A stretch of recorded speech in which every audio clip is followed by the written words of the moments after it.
ಇದು ಬಂದು ನೂಡಲ್ಸ್. ಚಿಕ್ಕ ಮಕ್ಕಳು ತಿನ್ನೋದು. ಆಂಧ್ರವರೇ ಆಗಲಿ ತಮಿಳ್ನಾಡು ಆಗಲಿ ಎಲ್ಲದು ಇದೆ. ಸೇಮ್ 2 ಪ್ಯಾಕೆಟ್ ಇದೆ.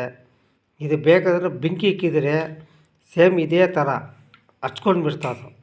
ಬೇಕಂದರೆ ನೀವು ನೋಡಿ, ಇಲ್ಲಾಂದರೆ ನೀವು ಟ್ರೈ ಮಾಡಿ ಟ್ರೈಲನ್ನು ನೋಡಿ.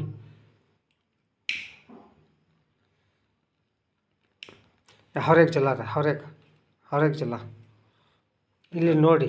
ನಾನು సుళ్ళు ఏమీ ಹೇಳಿಲ್ಲ, నేను అబద్ధం చెప్పలేదు, నేనేమి దాంట్లో కెమికల్ ఏమీ వేయలేదు. హౌరేక్ జిల్లా పవన్గా హౌరేక్. ನಾನು ಏನು ಸುಳ್ಳು ಹೇಳಿಲ್ಲ. मैं क्या भी गलती भी नहीं बोला. ये सब भी वैसा फेक कैल सब भी बिजनेस के वास्ते बच्चा लोग बड़ा आदमी खाया तो भी गैस्ट्रिक होया था. देखो ನೋಡಿ ಅಣ್ಣ ನೀವೇ. ಆಟೋಮೆಟಿಕ್